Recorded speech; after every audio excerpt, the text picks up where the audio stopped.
Hi, I'm Pat McCrory, and you're watching The Rebound with Matt Doherty. Welcome to The Rebound with Coach Matt Doherty.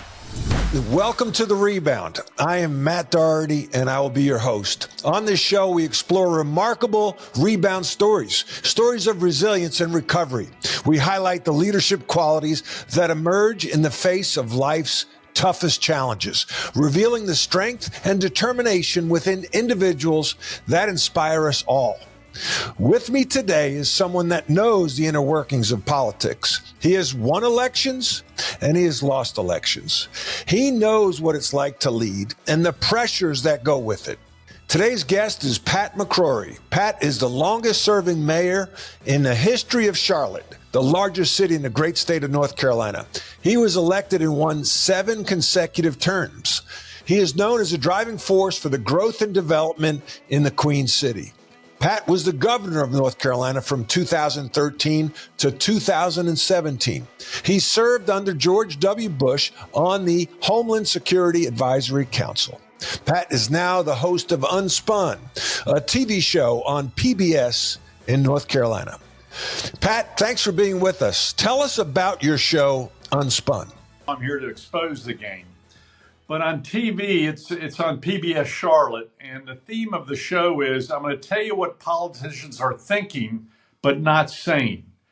Because in my experience as a city council member, a mayor, a governor, and a U.S. Senate candidate, it was disgusting to often hear people, what they said behind the scenes versus what they said to the public. And now with my experience, I can tell people, okay, this is what they're telling you, but behind the scenes, they're really thinking this. Why aren't politicians more transparent? Well, one is self-preservation, because if they were transparent, they might not win re-election, because there are issues right now that the solutions to the issues would require pain by the people voting for them. And they don't want to show that pain. For example, you notice in the presidential election, neither Harris or Trump want to touch Social Security or Medicare or Medicaid, when that's really about 2/3 of our budget. And they're making a point, I'm not going to touch Social Security, but what they're not telling you is in 7 years, it's broke. There's no money left. So in a way, they're defaulting to either the ignorance or the naivety of the voters who say, well, if they're not touching it, I'll still get it. So, and there are many, many issues like that where they don't talk about unfunded liabilities and the debt. You notice in this presidential election, almost no one talked about how they're going to solve the debt. Yeah. Because it's too dangerous. So some of it, I blame the politicians, but some of it, the voters, we don't want to hear the truth because it would demand sacrifice. Do you feel that Trump speaks in some truths because he seemed to address more of the issues in the campaign for presidency of the United States? He's a populist, and he's very blunt and to the point. He doesn't always talk about the issues that need to be talked about, but he tells people and he reflects upon people how they feel. And he does such a good job at that. He tells people what they talk about at the dinner table, which is unique for a politician. And he's a great marketer. He's one of the great salespeople ever in business and also now in politics. And he took that sales and marketing skill to politics. What did his decisive win tell you about politics, tell you about the American people? I'll tell you where his strength was it was appealing to the working men and women of the United States who have been looked upon, down, and frowned upon. For example, I was at Duke University recently, and I was at Wait a second. Why would you do such a thing? Anyway, go ahead. I was at Duke recently, and Ben Chavis, who became a very good friend of mine with No Labels, co-chairman at No Labels. Here he was a Democrat, liberal. I'm a conservative Republican. We've become best friends. And we found out we agree on 90% of the issues. And he's teaching at Duke, and he invited me to come up there. And what was interesting is that when I was sitting at a dinner after a function, the chancellor asked me, "Tell me why people would vote for Trump." And I said, "I'll tell you why. It's because he doesn't look down at the working men and women, the blue collar worker." And I said, "You guys in academia do. You call people who don't go to Duke uneducated. And yet they're the ones who can fix your car engine when you don't even know where the car engine is." And when I said this at the table, there was total silence. In other words, what I'm saying is these people who turn on our electricity, who do our plumbing, who do our carpentry work, who are building houses and skyscrapers, they are very smart. They just don't have a college education. But they're a lot smarter than you and me in a lot of other fields. And those are fields that we need desperately. And they feel that they've been talked down to. And it's kind of an elitist. He speaks for the populist against the elitist. And what's unique, this is a billionaire doing this. But you think about political history, the two other very rich people who became president also spoke to the working people, Roosevelt and Kennedy. So he's not unique in that way. For some reason, the working man and woman sometimes doesn't mind a very wealthy and successful person to talk to them as long as they're frank and to the point. And Roosevelt was somewhat that way, Kennedy, and now Donald Trump. So contrast that. It seems like the Democrats have lost touch with the working class, if you will. What do they need to do to rebound? Well, Biden's strength was the blue collar worker. As a senator and as vice president, that's one reason he was put in as the vice president by Obama. He appealed to the Pennsylvania blue collar worker. The dilemma is the Elizabeth Warren faction, the Bernie Sanders faction, took over the Democratic Party, and it became more of the eclectic left. Primarily a lot of women eclectic left, academic left, woke left. And the blue collar worker turned against him. And who would have imagined, in Pennsylvania, again, Trump won Pennsylvania, where that's Biden's home state. Officially, he called Delaware his home state, but really his strength was Pennsylvania blue collar worker. It became kind of the academic left. Listen, you and I know it. I went to Carolina too a few times to teach. And, I had protesters the whole time I was there. The professors refused to shake my hand.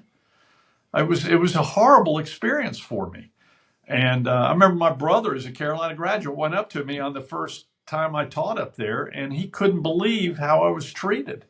Total disrespect by both the protesters and by the professors. And it really had an impact on me, too. That's the political left that has taken over the party, but they're not the majority of the American people. Well, you touched on something that I've touched on this show before with Bruner, Seamus Bruner, who is the author of Controligarchs, and also Kash Patel, who is up for the director of the FBI. Why are universities so left? That's a great question.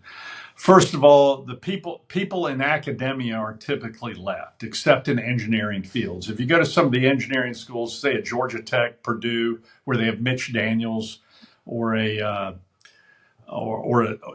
NC State, they're not quite as woke. But anything in the liberal arts, people who tend to go in teaching, both K through 12 teaching and university teaching, tend to be more left brain.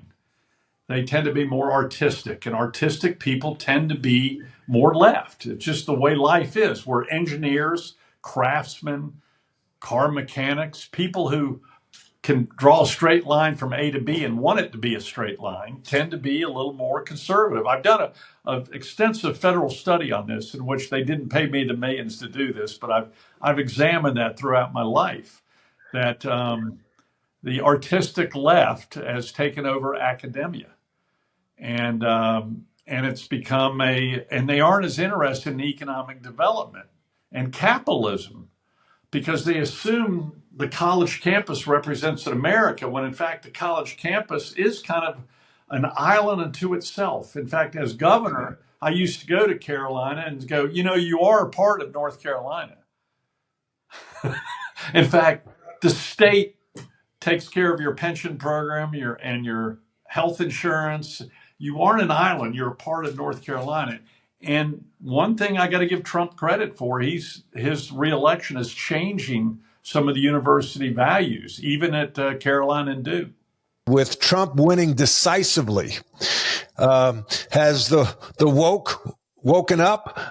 It seems like some people now realize that they don't have the majority, that the legacy media can't be trusted. They need their news on podcasts and outlets like The First. So they can get the truth.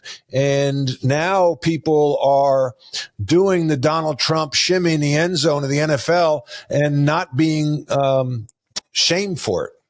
Well, I'll tell you what did it was corporate America, and they did it for capitalistic reasons. Corporate America, when I got in controversy over the trans and privacy issue 8 years ago and canceled, my state was canceled. The ACC canceled it. UNC and Wake Forest and Duke voted to cancel all tournaments in their own state.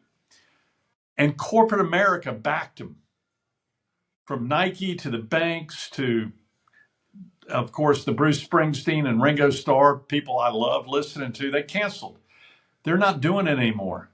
And I'd call it the Budweiser impact. Budweiser lost stock value and a share of their sales, huge share of their sales, because the right punished Budweiser. Budweiser didn't do it out of any values. And by the way, they didn't do it, cancel North Carolina due to any values. It was pure capitalism. They didn't want to irritate the left 8 years ago. Then they didn't want to irritate the right. So they're doing what your old college mate used to do, Michael Jordan. And when he went, Republicans buy shoes too. So and by the way, the media was the same way. The media was often going left because the corporate advertisers didn't want them to go right, and they wanted to keep their advertisers. They didn't want to get caught up. So a lot of it is capitalism drove it to the left, and now it's bringing it more to the middle.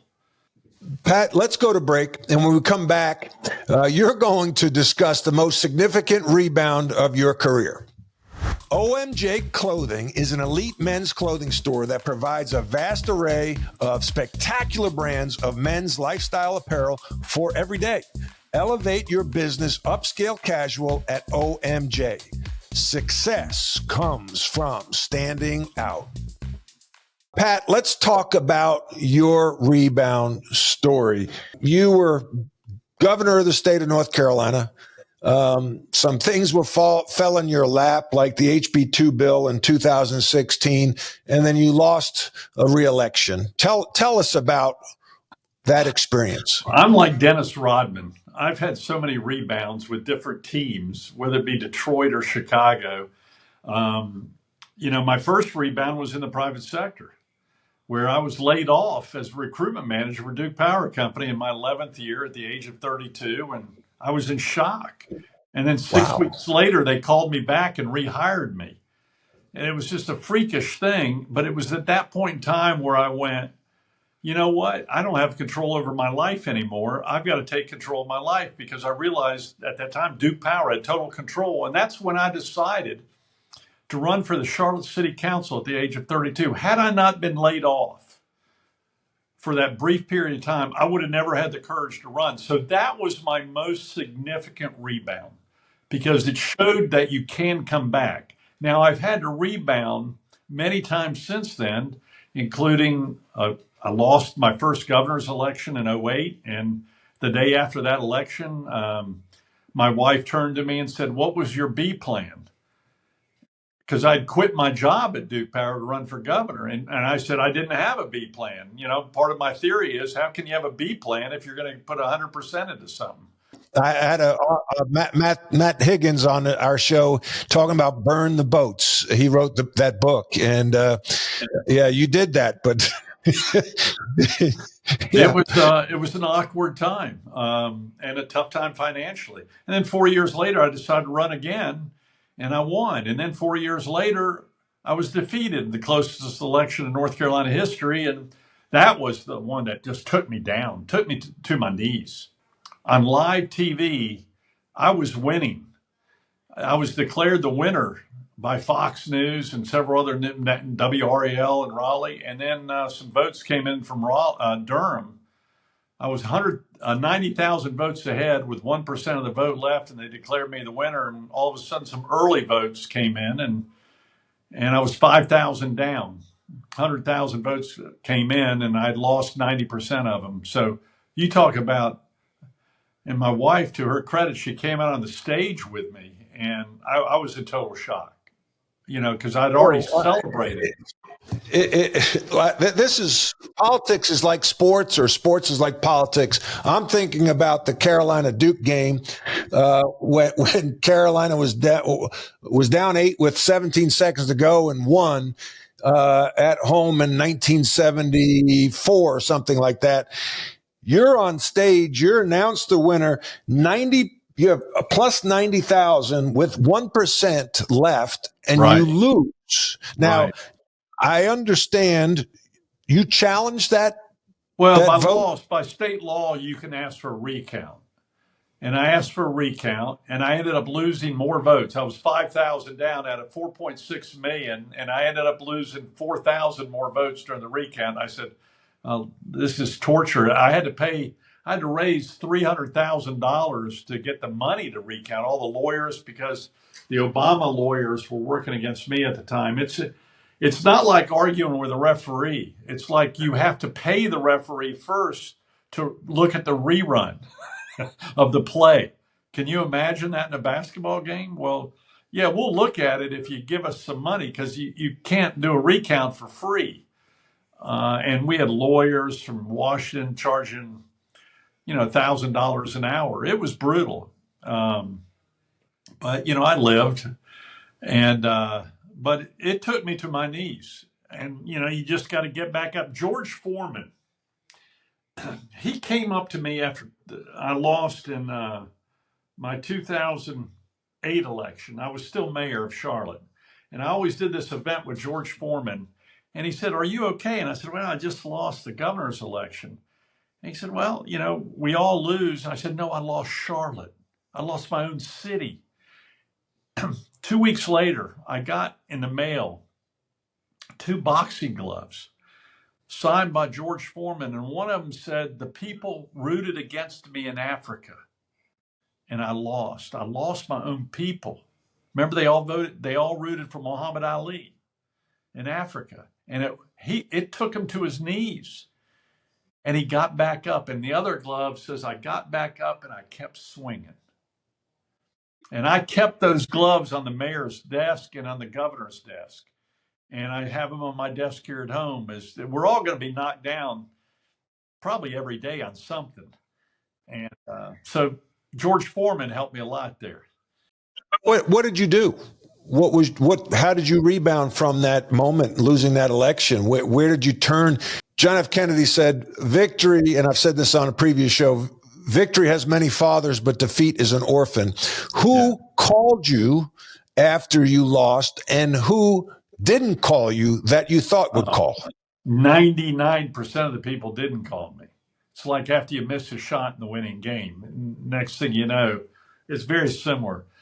That's just the way life is. When you're success, you have a lot of friends. When things go turn, life goes against you. And one thing I've learned now is when I see someone go to the lowest depths, maybe even I called a friend who was recently arrested. I called him up. He was having a drug problem. I had no idea. And I called him up, and I have lunch with him once a month now. And I had a few people do that with me and I'll always remember that 1% who, because I had a lot of people who didn't want to get back with me because they were afraid of the political ramifications. The Democrat was now governor, and they didn't want to hang around. They're afraid of retribution. That's right. And I couldn't do favors for people, or perceive favors. I never really did, by the way. But it's tough. That's just the way life is. So you were governor. You were dealt really the HB2 bill, which was that kind was of part of it. That got all the national. I actually lost my race on a toll lane in Charlotte. yeah. Lost 30,000 Republican votes on a toll lane going toward Huntersville. Most people think it was due to the controversy of the transgender bathroom, locker room, women's sports, prisons, which that bill was about. How ironic it is, 8 years later, it's no big deal. So my timing was off. Trump was even against. Trump did not back me on that. Megyn Kelly on Fox did not back me, and now she says that's the number one issue that she has in America. I have a tape of her interviewing me and going, why are you doing this? And I said, well, I got women prisoners and men prisoners who want to be transferred to women's. But, this is something you might know about. The branding, if the critics brand you the right way at the beginning, it's hard to escape. So what would you have done differently? I always think about my dad. My dad died a week after I was elected mayor in 1995. And before he died, I said, Dad, what would you have done differently? He said, son, I would have done a lot of things differently, but had I done them differently, a lot of the good things wouldn't have happened. So I don't revisit it because it's just a waste of energy. Now, that doesn't mean you can't get wisdom from that, but to try to reinvent that, that keeps you up at night. Yeah. So what wisdom? Tell us how you're, better. One thing is wisdom is accepting the defeat. Mm-hmm. It happened. I wasn't cheated out of it. Yeah, it wasn't fair. I could think of things that weren't fair. The media wasn't fair to me. The money wasn't fair to me. But, I make my own bed. It's no one else's fault but mine. I made the bed and accept the consequences, both good and bad. And by the way, even after I lost, I try not to think of the opportunities lost. I try to think of, look who I got to meet that I wouldn't have met had I won. How's it impacted your faith, Pat? A great deal. In fact, the day after election night where I lost that race, my regular Bible study was held that Wednesday morning at 7:30. I was a total wreck. And my Bible study, including a guy you may know, Johnny Evans, who used to be he's the NC State announcer. And that Bible study still exists today. We do it by Zoom. Awesome. They have never left me. But That's awesome. That morning in the mansion, I was, there's certain things to your body you can't control. The emotion, you'd like to say, oh, I can handle it. I handled it on the stage. I was professional as can be, but by myself, I broke down. Yeah. I broke down. I never did it in front of anyone except for my Bible study. I trusted those guys. I mean, you're going to go through some grief. Something else is going to happen in our life. As we age, we're going to have another falter, but hopefully you've learned from the past. But don't believe everything's just perfect now in life. And our faith should warn us of that. So faith is important in this process. I'm getting goosebumps, Pat. Thank you for joining us today and sharing your rebound story. It is truly inspiring. Matt, God bless you, buddy, and I'm proud of you too. Thank you. Leadership is a learned behavior. We all lead in some way, shape, or form. We all deal with adversity. And when you do, I challenge you to rebound. I challenge you to learn and grow. If you would like to contact me, you can reach me at dohertycoaching.com. That's DOHERTY.com. Thanks for tuning in.